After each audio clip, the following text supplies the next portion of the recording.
Oi, me ouve? Tô ouvindo, Márcia?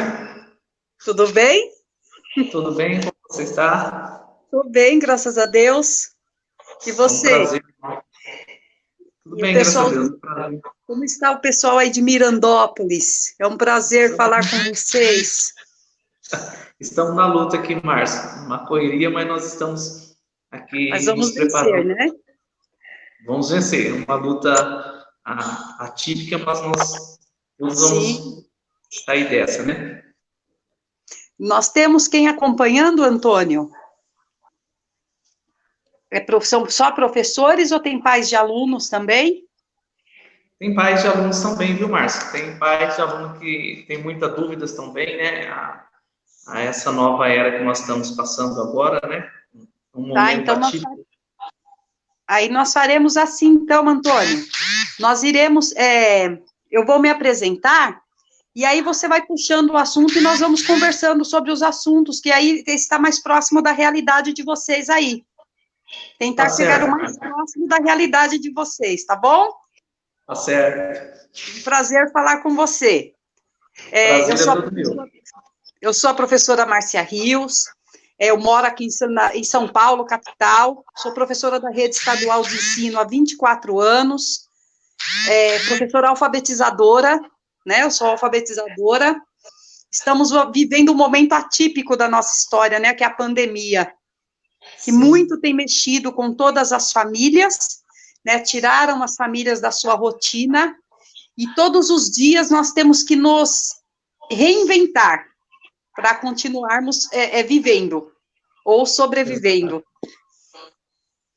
É um prazer falar com Mirandópolis e região, também com os pais de alunos que estiverem nos acompanhando.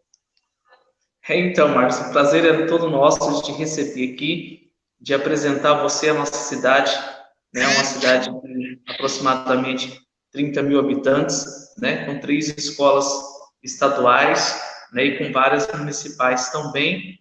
E é um momento de dificuldade, tanto para os pais, tanto para os professores e para os alunos também, né? Como lidar com tudo isso, né? Como a gente temos que nos preparar para poder enfrentar, e a educação não, porque a base sempre eu costumo dizer, a base da sociedade é a educação, né, Márcia? Sim, nós falamos assim que a educação é a chave de transformação de uma sociedade, né? Se nós queremos uma sociedade transformada, se nós queremos uma sociedade mais justa, mais igualitária, a única chave para chegar nesse caminho é a educação. Exatamente, eu também respeito muito esse conceito, Márcia, é o que nós seguimos à risca, né? A educação é a base da sociedade, só haverá mudança quando um país investir forte em educação, porque educação é a base para formar todas as outras demais profissões, né? Sim, Então, sim. Márcio, nós vamos começar o bate-papo com você, uma pessoa muito experiente na área da educação. Nós acompanhamos a sua luta há anos aí, né, na Assembleia Legislativa, nas manifestações, busca de melhoria pela nossa classe, que é uma classe desmerecida pelo governo, né? Sofremos muito, sem condições, muitas das vezes, mas nós estamos aqui com cumprindo a nossa missão, que é sempre educar e transformar uma sociedade justa, igualitária e humanitária para todos, né? Sim, e assim, viu, Antônio, eu falo assim, por que a Márcia Rios é professora? Eu sou professora porque gosto de ser professora, porque me espelhei numa professora para ser a professora que sou hoje. Minha professora da 4ª série, Dona Dirce. Dona Dirce me ensinou a ter um amor pelo magistério, assim, fora do comum. Então, sou professora porque me espelhei numa outra professora que também era da luta, e isso eu estou te falando de 1979, que a gente já não é tão jovem, né? E foi a minha professora da 4ª série que me ensinou a ter amor pela profissão, porque eu fui uma aluna excluída. Eu fazia parte dos alunos excluídos final da década de 70, início da década de 80, Antônio. Porque aquela época, você ser filho de pais separados era muito complicado, você sofria muito preconceito. Então, exatamente, as crianças não brincavam comigo pelo fato de eu ser filha de pais separados. E essa professora, e inclusive até professores também me desprezavam. Sabe o aluno que fica sempre no fundo da sala, sempre no canto, sempre esquecido? Era eu. Eu era uma aluna nota 5, nota 4, né?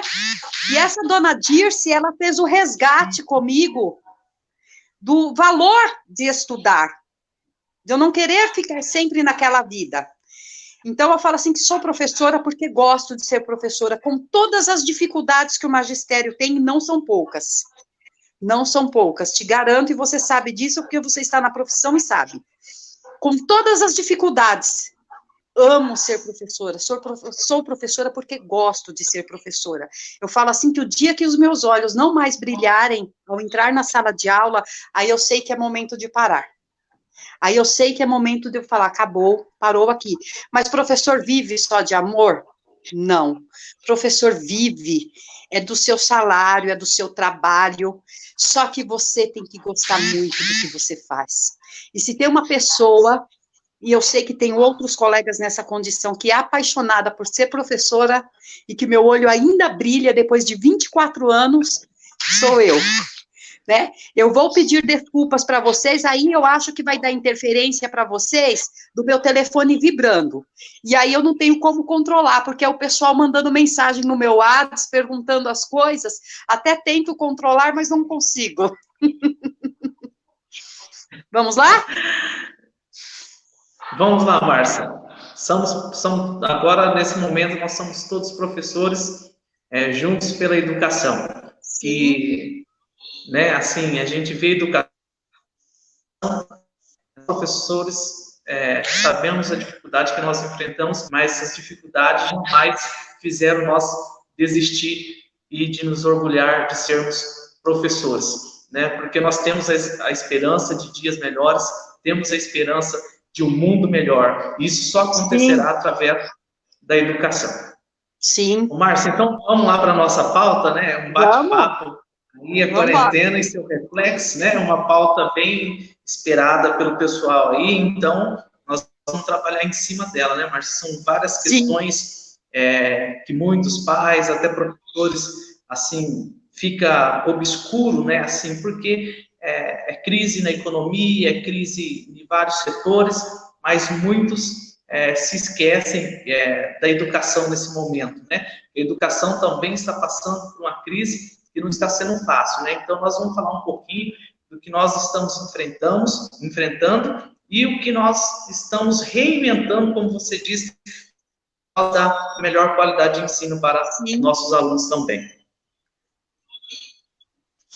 Ô, Márcia, então eu vou falar, vamos dividir por blocos aqui, por causa que são vários assuntos, então eu dividi aqui em uns quatro blocos para poder não ficar muito prolongada a live, também não tomar tanto seu tempo aí, tá? Mas desde já nós já agradecemos, Mirandópolis agradece a presença do Márcia Rios, mesmo distante, mas ao mesmo tempo presente aqui com o nosso... E eu agradeço Mirandópolis pelo carinho. E também dando uma força.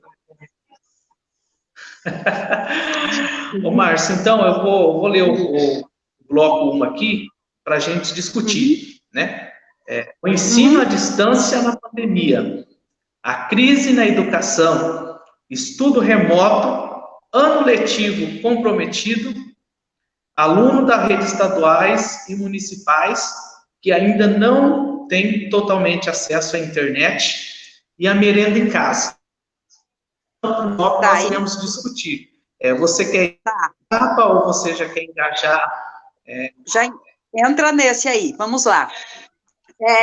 Nós estamos, os professores, Antônio, eles estão se reinventando, porque até então, o nosso ambiente, que nós somos familiarizados, é a sala de aula, é a lousa, é o giz, é o livro, né?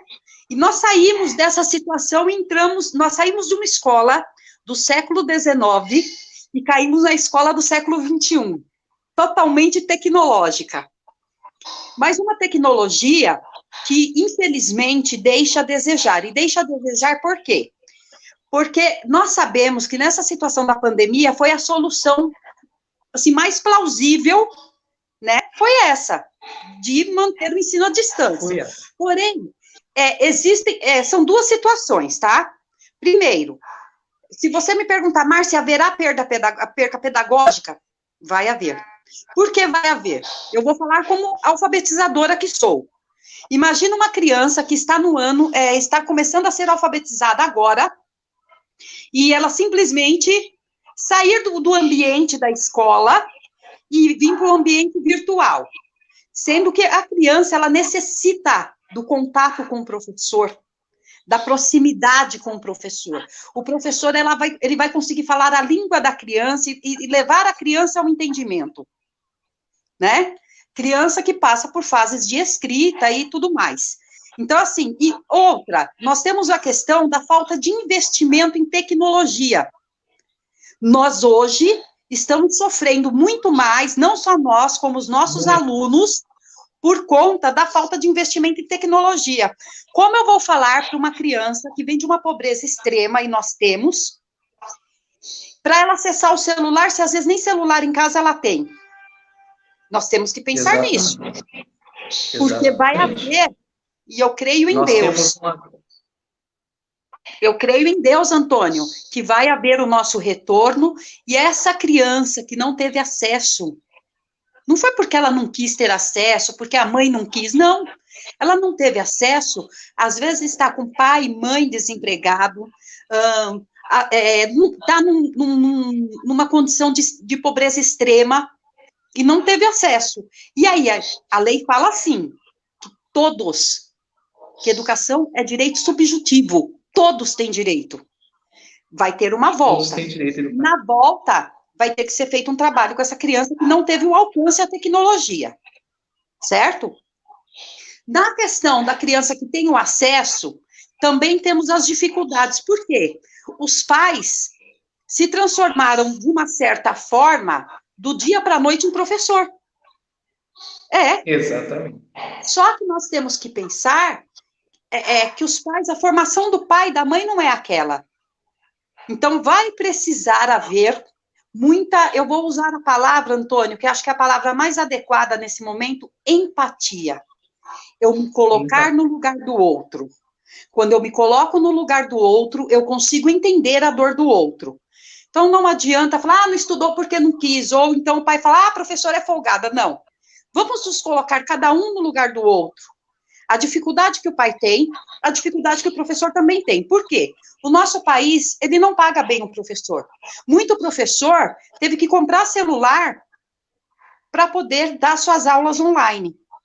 Por que o professor faz isso? Aí eu falo para você que é o amor.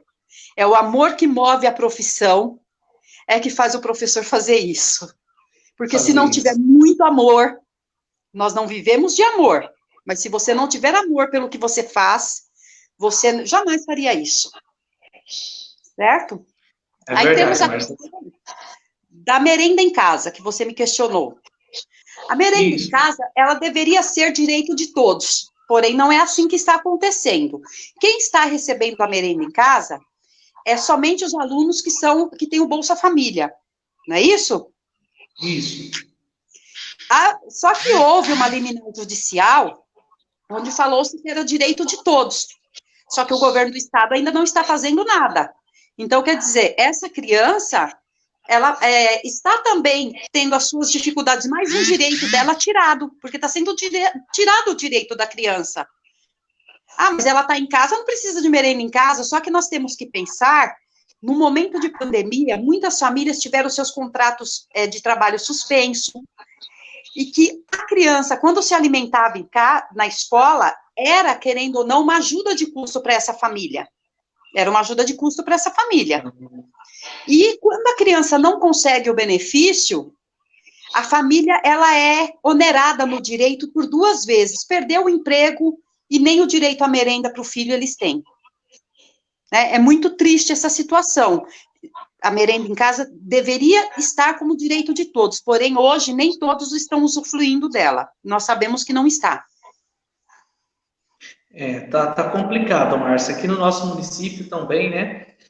O merenda em casa, tanto na rede estadual e tanto na rede municipal, aqui nós estamos, assim, até que assustado, né? O estado está funcionando de uma forma, o município de outra forma, porém, já estamos quase 3 meses enfrentando a pandemia e só foram entregados pelo município uma cesta básica para esses alunos da rede municipal, né? Sabendo que o aluno não come um mês só, né, Márcio? O aluno precisa se alimentar todos os dias, né? Então, a gente vê aí, um verdadeiro descaso, né? Sim, sim. Não sei se você está conseguindo ver os comentários, eu não estou conseguindo ver os comentários. Se tiver alguma pergunta, aí você está conseguindo ver, Antônio? Márcia, eu também não estou conseguindo ver os comentários, não. Apareceu aqui, ó. Professor categoria O fica normal por conta... Márcia, professor categoria O fica normal por conta da pandemia? Se a sua pergunta, o Washington, for relacionada, se ele continua com o contrato aberto, sim. Neste momento, continua. Pode continuar, Antônio. Vamos continuar, Márcia. Então, Márcia, aqui no nosso roteiro nós temos, né, o ano letivo comprometido. Márcia, nós como professores, você com uma experiência na educação há anos, o que você tem a falar sobre o ano letivo comprometido? Na sua visão, o ano ficará comprometido? Ficará. Sem sombra de dúvidas, porque nós tínhamos 200 dias letivos que foram reduzidos a 800 horas, que não vai dar 800 horas de estudo, não vai dar as 800 horas. O governo do estado, ele vai precisar contratar professores, se ele quer fazer alguma coisa pela educação, professores que era aquele professor auxiliar, ter que contratar professores para trabalhar uma recuperação intensiva com esses alunos, para que o direito à educação dessas crianças seja respeitado, tá? Porque o prejuízo pedagógico vai ter, com certeza. Você imagina, nessa altura do ano, nós já estaríamos chegando quase que no final, na metade do segundo bimestre. Nós agora que estamos conseguindo fechar o primeiro ainda, certo? E nem todo conteúdo você consegue passar para a criança online. Os professores, eu já falo aqui de antemão, todos os professores, rede estadual, municipal, particular, todos os professores estão de parabéns, porque eu sei que todos estão fazendo o seu melhor e oferecendo o seu melhor, como as famílias também estão tentando fazer o seu melhor. A questão é nós entendermos que a família não é formada para ministrar aulas, e professor não é blogueiro, professor não é youtuber, né? É verdade, estamos se reinventando. Nós adaptando, nos reinventando. Então, o prejuízo pedagógico vai haver principalmente, eu falo para você, Antônio, as crianças que estão em fase de alfabetização. Essas estão tendo perdas, assim, significativas. E até aconselho, se tiver algum pai, alguma mãe que tem filho no primeiro aninho, né, crianças de 6 anos que estão no primeiro ano, coloca essa criança, mostra letras, faz a leitura do alfabeto com a criança, vai contando, brincando com a criança, contando, para ela, pelo menos, se apropriar do alfabeto. Porque quando a criança consegue se apropriar, pelo menos, do alfabeto, o alfabetizar ela depois é mais fácil. Parece que é uma bobeira. Não, não é uma bobeira. Então, nós sabemos, assim, que tem muita dificuldade, e o prejuízo está principalmente no ensino fundamental 1, que exige uma didática diferenciada. O ensino fundamental 1, ele é totalmente diferente do ensino fundamental 2. Totalmente diferente. Principalmente... Márcia, o ensino fundamental... Oi? O ensino fundamental 2 já tem uma base, assim, né, Márcio? O ensino fundamental 1, que são as séries iniciais, essa é uma das principais fases da criança no aprendizado, né? Como você disse. Sim. Então, vai ficar muito prejudicado mesmo a questão dos anos iniciais. Então, na sua visão como pedagoga, Márcia, eu pergunto, a rede municipal de ensino também vai ter que ter um trabalho árduo, fazer a contratação de novos professores para poder recuperar esse tempo perdido? Sim, sim. A rede municipal também, ela precisa acompanhar, e só que assim, nós sabemos, Antônio, por exemplo, eu vou te falar da região de Guarulhos, município de Guarulhos, tá? A prefeitura até agora está totalmente perdida em alicerçar os professores para poder ajudar esses alunos, tá? A prefeitura de São Paulo está tentando, está caminhando, enviou material para a casa dos alunos, né? Mas as prefeituras, muitas prefeituras simplesmente deixaram as crianças largadas. E eu falo para você, ó, até coisa de dias atrás, Guarulhos, eles não estavam com um plano pronto para poder apresentar, principalmente para as crianças do ensino fundamental 1. Por quê? O ensino fundamental 1, Antônio, ele é o alicerce, ele é a base dessa criança. Se a criança fizer um bom ensino fundamental 1, que é do primeiro ano ao 5º ano, né, ele vai bem no Fundi 2. Quando a base é boa, o fruto vai ser bom. O fruto que eu falo da questão da educação, do aprendizado. E nos anos iniciais, a Prefeitura de Guarulhos, eu vou dar como exemplo, a Prefeitura de São Paulo também está engatinhando, mas não está tudo aquilo. E creio que as prefeituras do interior, até onde eu estou sabendo, o investimento, e se falar da educação do ensino fundamental 1, está sendo muito pouco. Pouco eles falam no ensino fundamental 1. E aí... Sim, mas estão engatinhando também.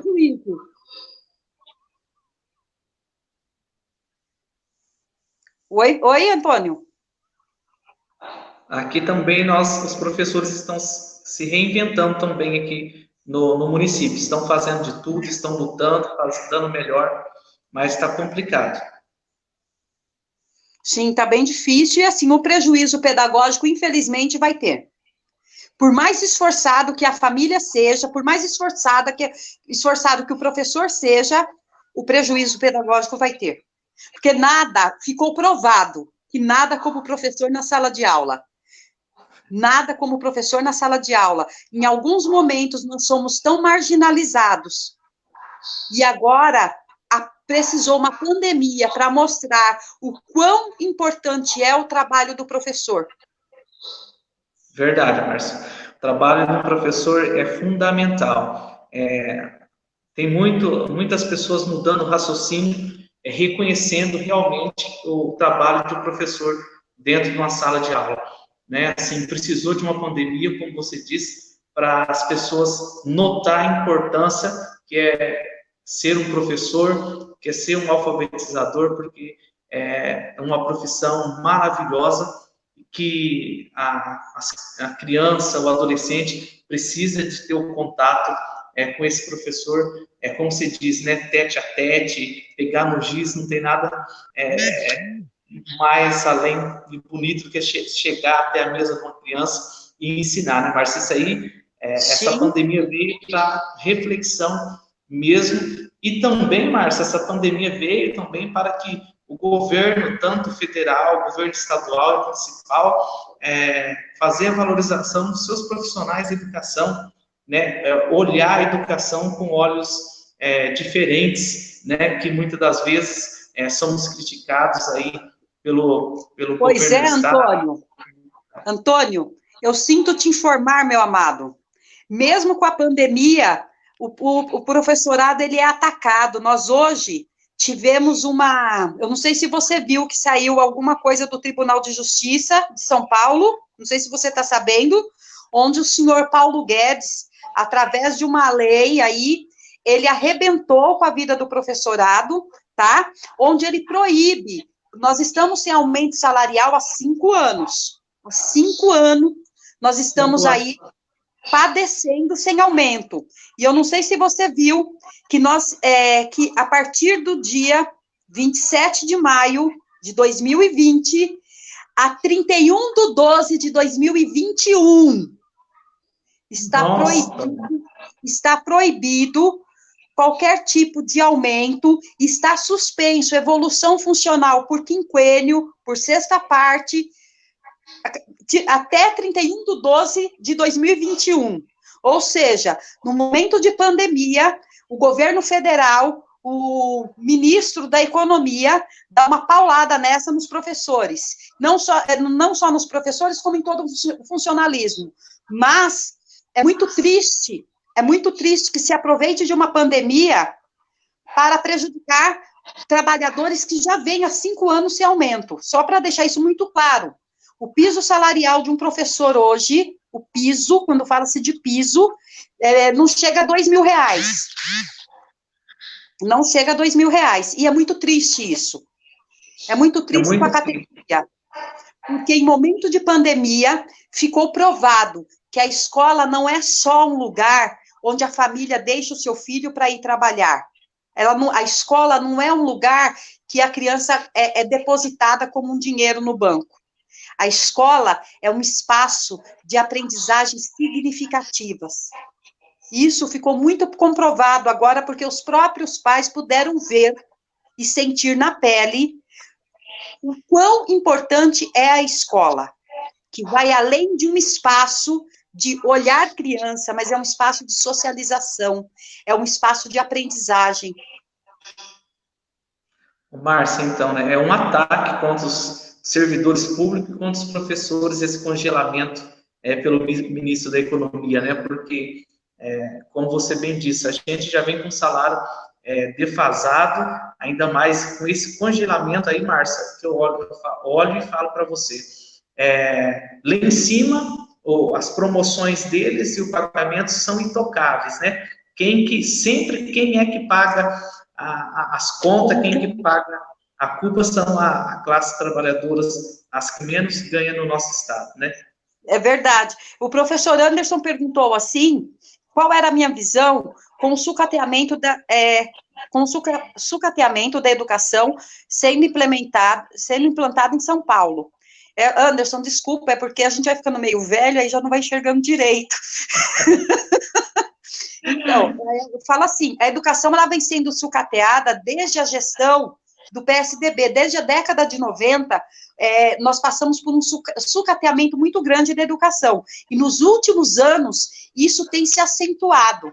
A falta de investimento, né, até o governo do senhor Geraldo Alckmin, tinha que investir 25% em educação, ele chegou a investir somente 12% em educação, e o resto ele desviou para outras secretarias, né? Porque ainda no Brasil, educação ela não é prioridade. Educação no Brasil ainda não é prioridade. Eles não enxergam a educação como algo essencial para se mudar a cultura do país. Por isso sofremos tanto. Exatamente, Márcia. O governo não vê a educação como prioridade. ao invés de investir na educação, vai lá e corta gasto da educação, que seria, né, a educação, Márcio, uma coisa que eu costumo dizer, educação, saúde e segurança, não existe contenção e nem corte de gasto, Márcio, porque são os 3 pilares base da sociedade. Sim, sim. Vamos para outro tópico? Vamos, Márcio, vamos para o bloco 2? Vamos lá entrar. Nessa época de pandemia, pode-se considerar um ano perdido na rede pública, né, aumentando ainda mais a diferença para as escolas particulares que estão mobilizando no ensino online. A educação à distância será contabilizada nas horas obrigatórias? Sim. Saiu essa semana uma normativa do MEC, do Ministério da Educação, onde essas horas, as aulas online, elas vão ser computadas dentro dessas 800 horas. Inclusive, no texto do MEC, ele fala assim de uma reposição aos sábados. Essa reposição aos sábados, ela não cabe ao Estado de São Paulo. Por que ela não cabe? Porque o Estado de São Paulo, desde o início, já vem oferecendo as aulas online. Temos vários tropeços, temos um longo caminho a percorrer e a aprender. Contudo, esse tempo de aula online que nós estamos fazendo, eles vão ser computados dentro das 800 horas. Dentro das 800 horas, né, Márcia? Então, isso por isso que nós falamos sobre o prejuízo, porque tem muitos alunos que ainda não têm acesso à internet. Aqui na região de Grandópolis, Márcia, nós temos bastante assentamentos. Então, muitos alunos têm dificuldade em buscar o material, em ter acesso à internet, né? O governo pontuou que não seria debitado cobrado, né? Mas no sítio, Márcia, eles não estão conseguindo ter o acesso ao centro de mídia. Sim, então, tudo isso daí, Antônio, é assim, aqui em São Paulo, eu vou falar pela capital, tá? Aqui nas escolas do estado, muitas escolas estão fazendo o quê? Os alunos que não têm acesso à internet tiveram seus materiais impressos e foram buscar na escola, a família foi buscar na escola. Só que nós sabemos que às vezes a família não tem dinheiro nem para chegar até a escola. Se depender de condução, principalmente região que é de sítio, essas coisas, né? Se dependerem de ônibus escolar do estado, nós sabemos que tem toda uma problemática no interior, que foge um pouco da realidade da capital, mas não foge muito, porque se você parar para olhar, em Guarulhos, nas regiões mais afastadas do centro de Guarulhos, o Antônio, que é um município aqui, muitas crianças também estão sem acesso. Então, essa falta de acesso que você fala do interior, aqui na capital não é diferente. Eu falo do município de São Paulo e da Grande São Paulo. Não é diferente. Não é diferente, viu, Antônio? Infelizmente. É por isso que eu falo para você que, na volta, se nós nos reinventamos agora, nós iremos nos reinventar na volta. Né? Por quê? Porque essas crianças, elas vão precisar de aulas de reforço, principalmente os que não tiveram acesso. Certo. Márcio, agora nós vamos falar um pouquinho referente ainda aos anos iniciais. Márcio, aqueles alunos que, assim, já na nossa condição normal, já tinha dificuldade no aprendizado, como que fica no momento desse? E como receber esse aluno pós-Covid aí? Então, Antônio, pós-Covid, na volta desse aluno que já tinha problemas de aprendizagem, eu vou voltar na minha fala anterior, a recuperação intensiva. Não tem outro caminho. Não tem outro caminho. A recuperação intensiva. E vou falar para vocês, se for aluno de 5º ano, os professores que ministram aulas no 6º ano, eles vão ter resquícios disso pós-pandemia, que não é a curto prazo, é um prazo um pouco mais longo, até o 9º ano, vamos supor, o aluno que hoje está no 6º, até o 9º ano, esses alunos vão apresentar resquícios dessa pandemia. Porque como que você recupera um ano em 3 meses? Como? É verdade. Não existe mágica. Aí, Márcia, vem a questão também da aplicação das APs, né? Avaliação diagnóstica, onde o aluno faz em casa e depois volta a entregar para entregar às escolas. Ô, Márcia, assim, no meu ponto de vista, não sei se vai ser igual ao seu, mas, assim, o que eu vejo essa avaliação, será que se torna séria? Esse aluno fazendo em casa? Assim, não é o governo não quer, assim, tipo, chamar atenção para dizer que a educação está caminhando a 100 por hora, a educação está no caminho certo, em plena pandemia, tudo está controlado. Como que você vê essas aplicações, essas avaliações diagnósticas aí?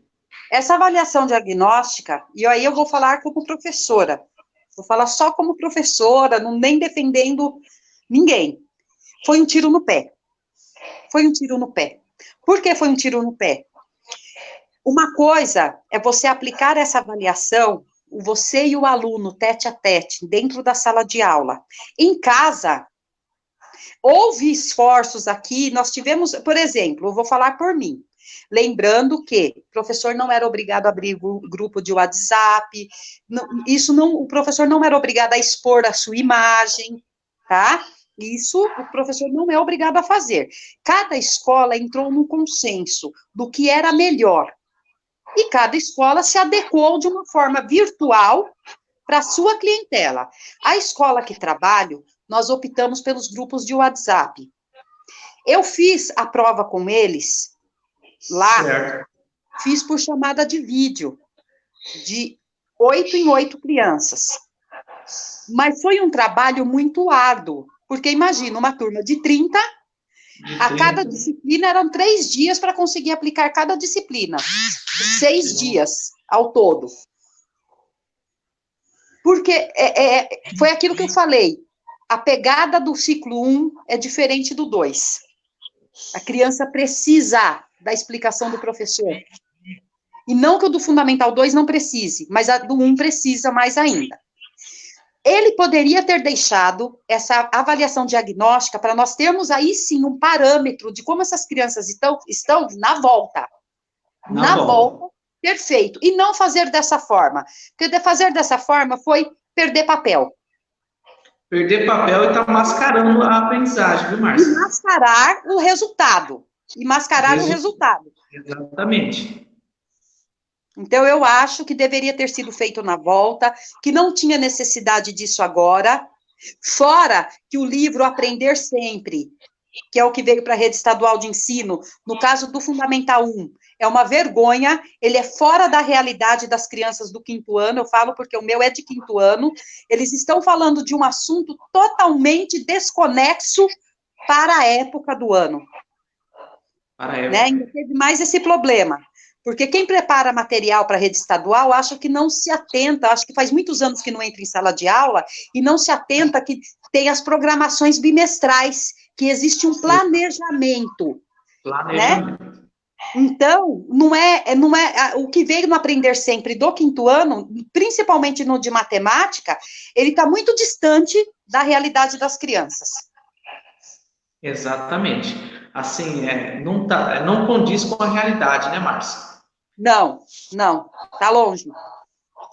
Márcia, seguindo aqui, agora nós vamos falar um pouquinho, Márcia, referente ao Enem 2020, né, que também, assim, no nosso ponto de vista, é uma grande problemática aí, né, por causa que os alunos que estão no ensino médio, né, tanto tempo longe da escola, como será elaborado esse Enem? Será que vai ser de acordo com as dificuldades dos alunos? Como que será essa avaliação do Enem esse ano? Porque os alunos do ensino médio, com certeza, vai sair no prejuízo no Enem esse ano. Aí, qual que é uma Pode falar, Márcia. Infelizmente, nós teremos um Enem que já é excludente e vai ser muito mais excludente agora. Por quê? Porque o aluno da escola pública, ele vai ter um prejuízo muito grande, né? Primeiro, porque ele está sem ir à escola. Segundo, porque ele não faz um cursinho, né? E não é porque ele não quer, é por falta de condições. Infelizmente, estamos longe ainda desse aluno ser preparado de fato para o Enem. Então, para esse aluno do terceiro ano do ensino médio, existe sim um prejuízo. Contudo, os alunos não devem desistir, devem concorrer sim, né? Penso eu que esse Enem, ele deveria ser aplicado a partir da segunda semana de janeiro, ainda que as aulas na universidade começassem um pouquinho mais tarde, só lá no início de março, mas seria mais justo com o aluno da escola pública. Seria uma concorrência, não seria igual, tá, Antônio? Porque o aluno que tem a oportunidade de fazer um cursinho, que vem do colégio particular, ele não é melhor que os outros, ele está melhor preparado para essa prova, tá? Então, o Enem, desculpa, o Enem, ele esse ano, se nos anos anteriores, em alguns momentos, ele é excludente, ele será muito mais excludente, tirando muito mais a oportunidade de muitos alunos. Até porque o aluno que não tem acesso à internet, ele não tem nem como ficar assistindo aula em YouTube. É uma realidade. Verdade. É uma realidade. Aí, Márcia, eu vejo assim, o MEC tem que ter um olhar diferenciado para esse ano, né, de 2020, em questão, né, igual você disse aí, do adiamento da aplicação do Enem para janeiro, porque a gente não vê prejuízo nenhum em aplicar o Enem em janeiro de 2021, né, porque os jovens que vão ingressar na faculdade sempre ingressam lá no segundo meados de fevereiro, né? Então não teria um prejuízo para as instituições de ensino, né? Isso. Infelizmente, Antônio, infelizmente. Vamos aí para o próximo? Vamos para o próximo, Márcio. Vamos seguir para o terceiro bloco aqui. Senão ela fica muito longa, o povo perde a paciência de ver e briga com a gente. Vamos lá. Qual suporte... Ela fala mais que o homem da cobra. Ô, Márcio, vamos lá. Qual suporte que os pais devem oferecer aos seus filhos nesse período longe da escola? Como pedagoga, qual que é seu conselho e sua orientação para os pais estar assessorando seus filhos em casa? Eu vou falar assim, Antônio, aquilo que eles conseguirem. Aquilo que eles conseguirem. Tá muito difícil, Antônio. Pedir alguma coisa para esses pais agora chega a ser subhumano. Sabe por quê? Difícil. Porque nós temos uma clientela de pais que é uma clientela diversa. Nem todos têm o acesso como nós temos. Entendeu? Verdade. Então, assim, cobrar alguma coisa desses pais agora, o que ele conseguir fazer de melhor, pensando que a educação é um direito do filho dele, pensando que a educação vai transformar a vida do filho dele. Mas a gente não pode falar, não, você tem que fazer, não tem, porque eu não sei o grau de instrução que esse pai e essa mãe têm. E não é que eles não tenham boa vontade, eles têm sim, mas eles estão sofrendo em meio a uma pandemia. Como eu te falei lá no início, muitos estão desempregados, eles estão sem estrutura psicológica até para lidar com isso.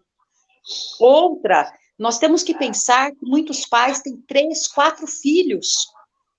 Como saber tudo? Fica difícil a gente pedir isso para um pai e para uma mãe. Fica difícil. O pai que tem um pouco mais de conhecimento, coloca a criança para fazer uma leitura dentro dos livros dela da escola, que ela trouxe da escola, pede para ler um texto, viu que a criança está errando a palavra, faz voltar aquele trecho, mas nem todos os pais têm essa leitura fluente também. Então, nós temos que pensar que nem todos os pais tiveram as mesmas oportunidades. Então, cobrar alguma coisa deles colocar eles em mais uma situação de sofrimento.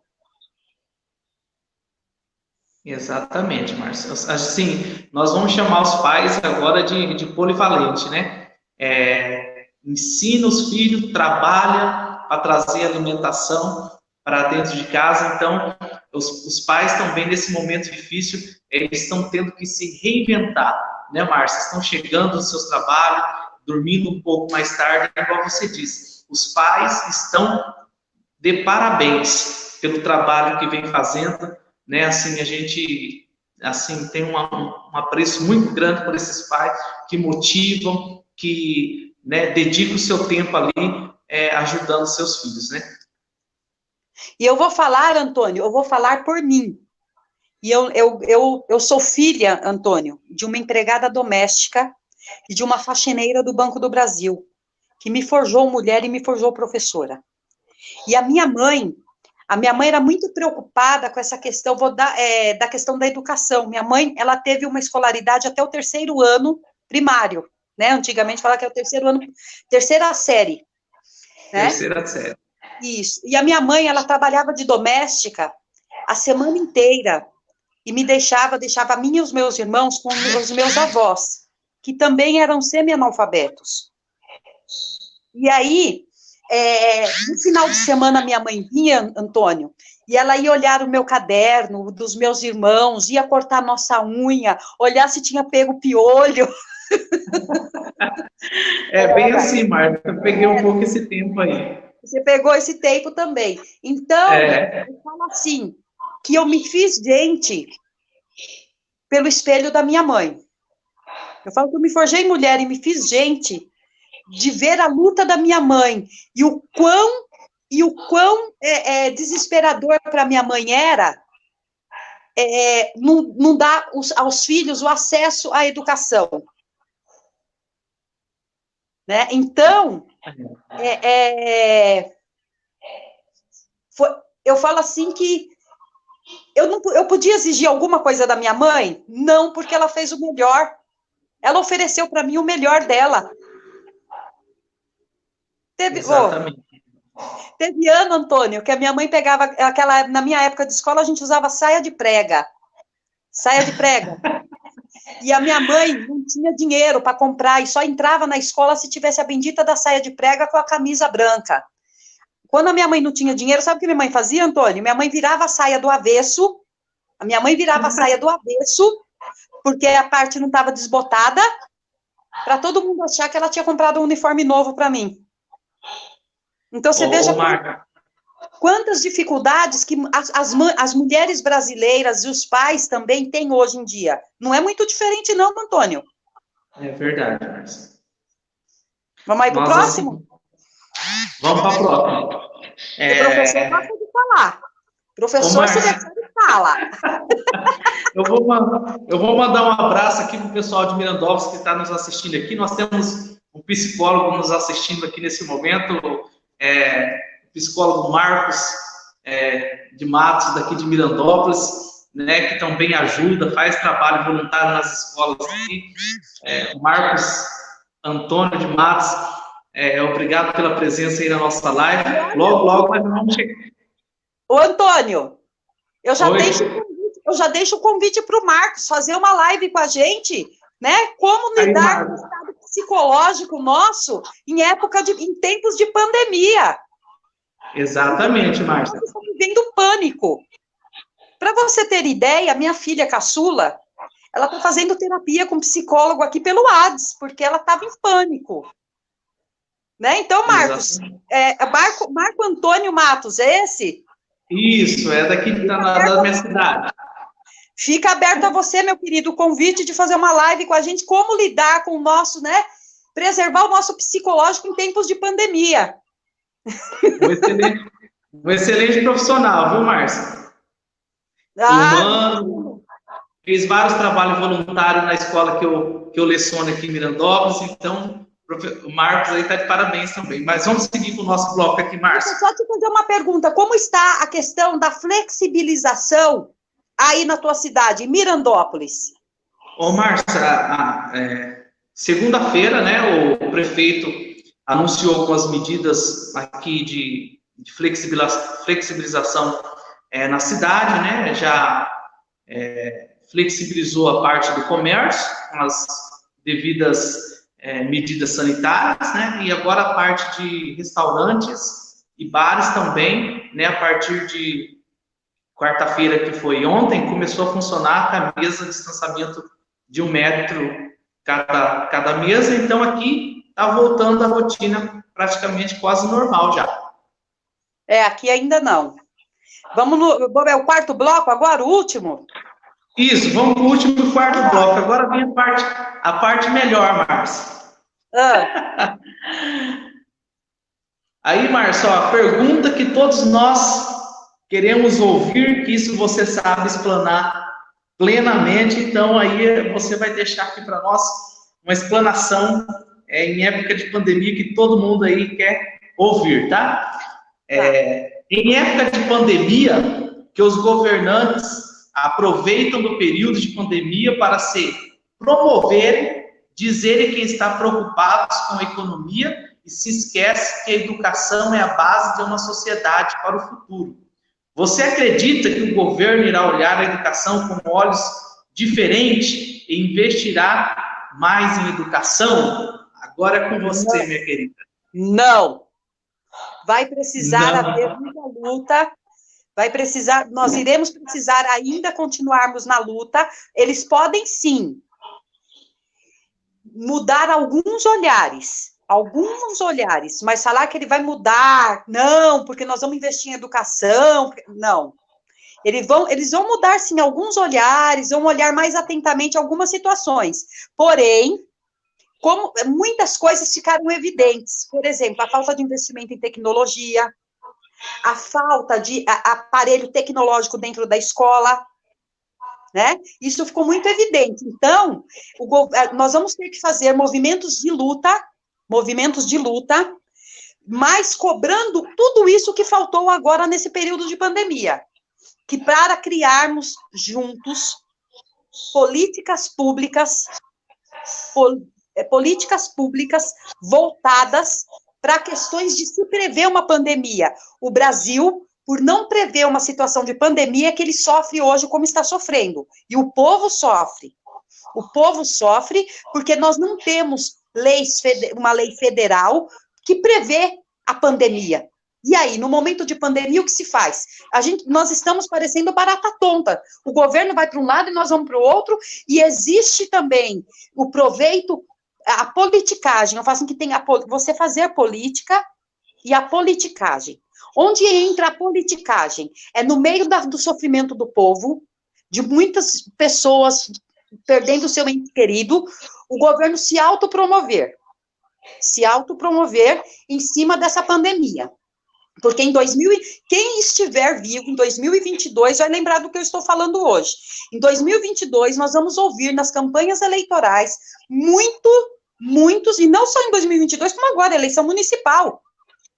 Exatamente. Muito governo falar, porque na pandemia eu fiz, mas ele tem que fazer sempre, porque ser um político é ser servidor público, e ser servidor público é trabalhar a bem do povo e pelo povo, e para o povo.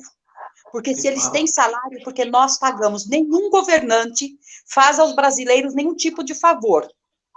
Eles não fazem nem a obrigação deles. Na verdade, exatamente, nem a parte que eles deveriam fazer, eles fazem. Como o professor Igor falou aqui, a pandemia, ela vai servir de palanque político para muitos. E exatamente. Aqui eu conselho a todos. Ô, Márcia, já está servindo de palanque político para todo mundo.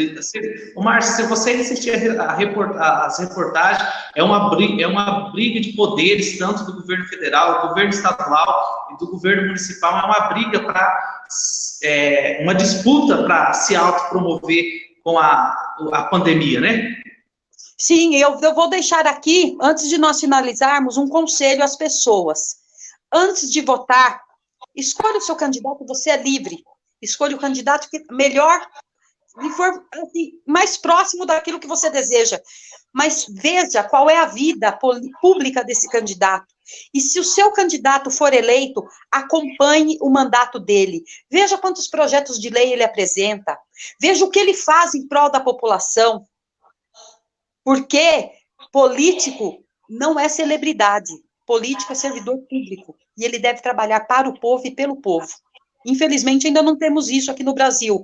Espero que isso melhore. Espero muito, porque o povo brasileiro sofre. E nós sabemos que na nossa volta às aulas, prevista talvez para agosto, mas falam que a escola vai ser a última a voltar, né? Talvez rostos que nós conhecemos possam não estar no nosso meio. As pessoas... Oi. Pode continuar, depois. As pessoas se protejam a sua família, proteja a sua vida, valorize a sua vida acima de tudo. A sua vida é o seu bem maior. Então, todas as pessoas que estão nos vendo, proteja a sua vida, proteja a sua família. Tenha a sua vida como o maior bem que você tem, dado por Deus. Pode falar. E essa pandemia veio para mostrar várias coisas, para mostrar como o sistema único de saúde nosso está falido, como a educação estadual também está sucateada, não está preparada para enfrentar essa pandemia, veio para desmascarar o que a gente já vinha falando há vários tempos, que a educação está sucateada, o profissional da educação mal remunerado, né, Márcia?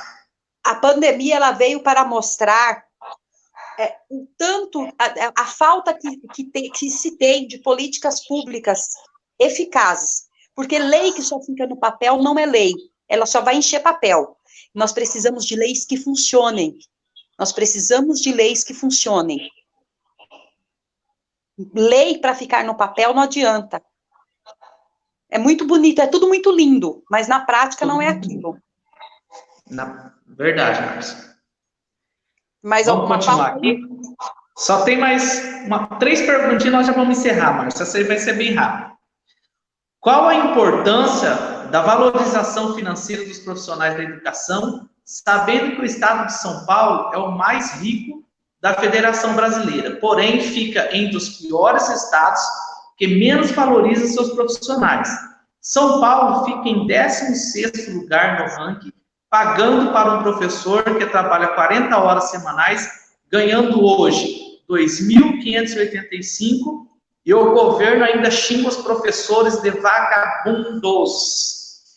Márcia, uma triste realidade do governo do estado de São Paulo. Remuneração péssima dos professores e ainda xinga os professores de vagabundo. Isso é uma injustiça, isso é um ataque contra o professorado paulista. Então, porque o que acontece? O estado de São Paulo, um dos estados mais ricos aí da federação, ele divide os seus professores por categorias. Então, nós temos hoje parte de professores efetivos, alguns estabilizados e os contratados, pela Lei 10.93, que é o chamado categoria O. Esses professores, eles são contratados de uma forma totalmente precarizada, tá? Pai de aluno que estiver nos assistindo, o Marco aí, o psicólogo, olha que professor precisa de terapia, viu? Porque para aguentar o governo do estado de São Paulo, precisa de muita terapia. E aí, o que acontece? Você, a cada 3 anos, você não sabe se você está empregado ou desempregado. Já começa daí. O seu filho fica internado, você não tem direito de acompanhar seu filho no hospital. A sua contratação, o seu regime de contratação é totalmente precarizado. Você deixa de trabalhar para o governo, você não tem direito a seguro-desemprego, você não tem direito a fundo de garantia. Quando convém ao governo, nós somos CLT. Quando convém ao governo, nós somos servidor público. Né? Agora, uma situação que vai precisar de luta dos professores, e a situação, a do categoria O precisa, muito, mas o que nós vimos agora, com os professores categoria V, foi algo desumano. Foi algo desumano o que foi feito com categoria V, Porque esse professor, ele ganha, o professor categoria V é o que os pais chamam de substituto, só para vocês entenderem, se tiver algum pai nos vendo. Esses professores ganham pelas aulas que ministram, só que se tem pandemia, eles substituem um professor e aí eles ganham por aquele dia. Nem tempos de pandemia ele não substitui, e se ele não substitui, ele não ganha. E nós estamos com professores passando grandes dificuldades, até porque eles têm um contrato aberto com o governo do estado de São Paulo, que eles não estão recebendo salário, mas tiveram auxílio emergencial negado. Negado. A situação do categoria V, ela precisa de um movimento muito grande de luta e muita luta, porque do jeito que está, não tem mais como esses professores permanecer. Eles não podem ficar sendo vistos como tapa-buraco de escola. Eles são formados, eles são profissionais de educação, merecem, como qualquer outro trabalhador, dignidade e respeito. Exatamente, Márcia. Ô, Márcia, só para nós, mais duas questões para a gente finalizar. Qual é a estratégia para recuperar o tempo perdido desse ano letivo? Nós já falamos um pouquinho, você comentou, mas aí, Márcia, eu queria tratar um pouquinho, você como pedagoga tem conhecimento melhor aí nessa área, tanto o professorado, tanto os alunos, após pandemia, vão voltar com seu emocional, o seu psicológico abalado. O que o governo do estado de São Paulo, junto com os prefeitos municipais, podem estar fazendo para dar uma volta digna para esses professores, recuperá-los psicologicamente e emocionalmente, Márcia? Para eles recuperarem o professor e o aluno. Isso, porque eles vão voltar, assim, com o psicológico, com o emocional abalados, né? Eu vou voltar na minha palavra do início. Empatia. Todos nós, governo e também o povo, todos nós, todos os dias, vamos ter que nos colocar um no lugar do outro. Só que com o governo, além da empatia, vai ter que ter luta. Ele não vai se colocar no meu lugar nunca. Então, eu vou ter que lutar com ele para ele entender o meu lugar e o que eu passo, o que você passa, o que a mãe do aluno passa, o que o aluno passa. Mas a palavra da volta vai ser a empatia. Quando eu consigo me colocar no lugar do outro. Com o governo do estado, eu espero, francamente, que nós venhamos ter políticas públicas e uma lei que funcione e que nós tenhamos. Agora seria o momento de todas as escolas do estado terem psicólogos dentro da escola. Se nós tivéssemos psicólogo dentro da escola, a volta seria mais fácil, seria mais tranquila, que é uma ideia que eu defendo, que toda escola pública ou particular deveria ter plantão de psicólogos dentro da escola. Dentro da escola. Se nós tivéssemos isso, esse tipo de investimento em educação, a nossa volta talvez seria um pouco mais tranquila.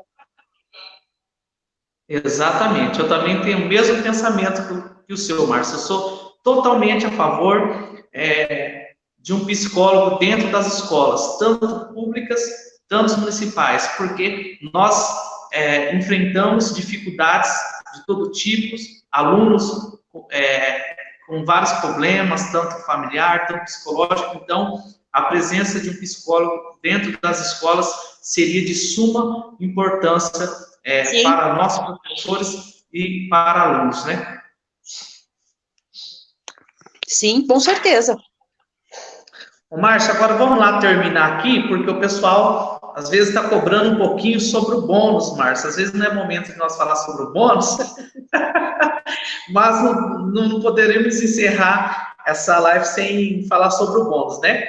O pessoal quer saber um pouquinho sobre o bônus, pois já é uma verba destinada para gratificação por rendimento no SARESP, né? E o secretário, na sua última coletiva, ele falou, eu não sei se a educação está segurando esse dinheiro de bonificação, né, para pagar o professorado. Assim, na sua visão, qual que é quando, né, possivelmente será pago esse bônus para o professorado paulista? A promessa da Secretaria do Estado da Educação, da SEDUC, é para que isso ocorra no segundo semestre. É para que ocorra no segundo semestre o pagamento do bônus. Era previsto para abril, mas no auge da pandemia, isso e aquilo, está previsto para o segundo semestre, mês de julho, né? Que foi o que o secretário falou. Aí teve uma fala assim, que é uma verba prevista para o bônus, para o pagamento do bônus. E aí eu sei que eu vou desagradar a muitos. Eu vou falar que é justo. Realmente, a verba é para o bônus. Só que nós temos que pensar, nesse momento, muitos pais de família não têm de onde tirar dinheiro. Com todo o nosso salário defasado, e eu sei que ele é defasado, eu não estou aqui defendendo o governador, com tudo o que nós sofremos, nós ainda estamos recebendo alguma coisa.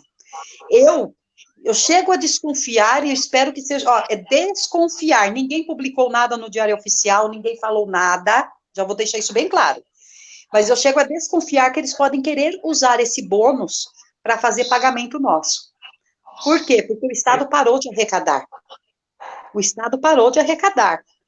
É lógico, o dinheiro é do professor, destinado ao professor. Eu sempre fui contra a política do bônus, por quê? Porque ele pode ser tirado a qualquer momento. Se ele tivesse sido incorporado no salário, ninguém tiraria. Como ele é uma gratificação e se paga o quanto quer, nós sabemos que é assim que está acontecendo, infelizmente, o governo faz o que quer com esse dinheiro, que é uma verba do Fundeb, não é isso?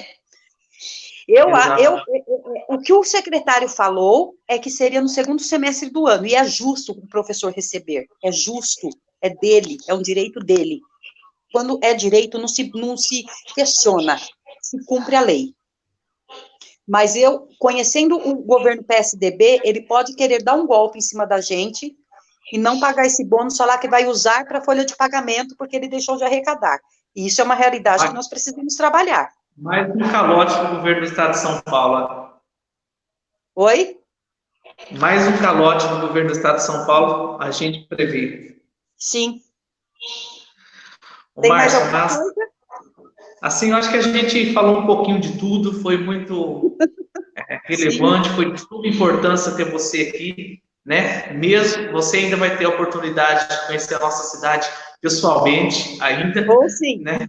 E nós vamos se encontrar pela Assembleia Legislativa da Vida aí, porque nós temos muito trabalho a ser feito, temos que lutar muito pela nossa categoria, que o desejo de lutar, que o desejo de acreditar numa mudança esteja dentro de nós, né? Essa força para lutar pela educação. Né, Márcia? E agora eu quero que você deixe aqui o pessoal de Mirandópolis, né? Professora Márcia Rios, de Guarulhos, conosco aqui na live de hoje, esclarecendo alguns pontos. Aí foi de suma importância para todos nós.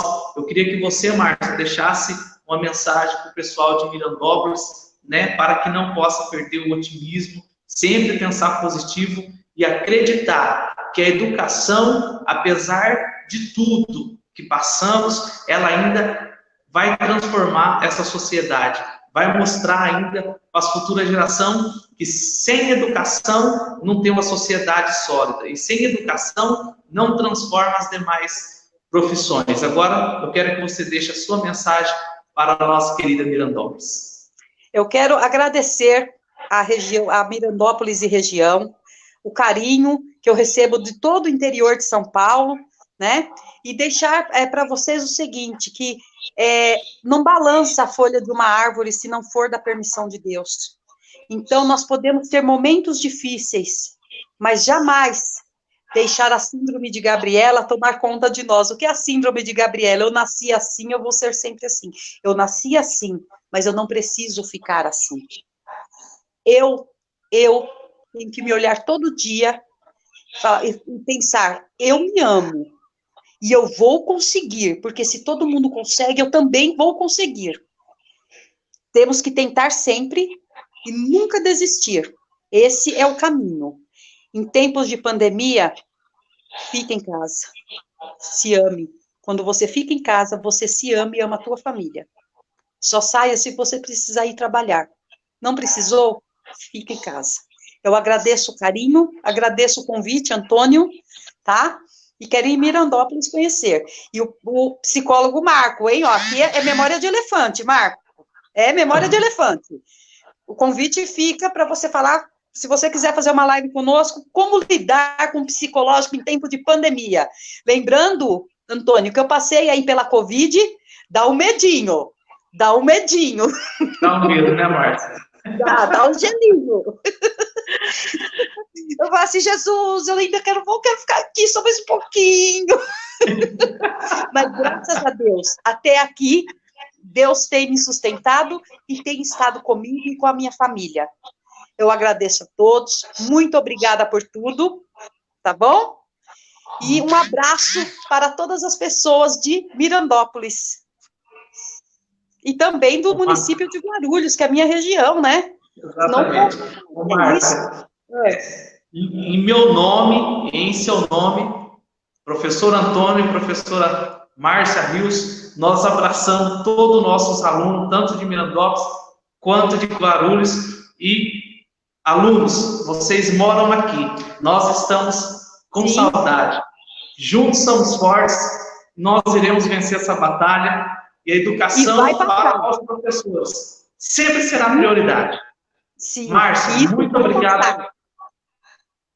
Vai passar. Muito obrigado pela tua presença de coração. A próxima ida da minha Assembleia Legislativa, se Deus quiser, será breve. Nós vamos marcar um encontro, vamos conversar muito referente à educação. Tá? Um grande abraço. Beijo no coração de todos. Marcos, um grande abraço aí. Tchau, tchau.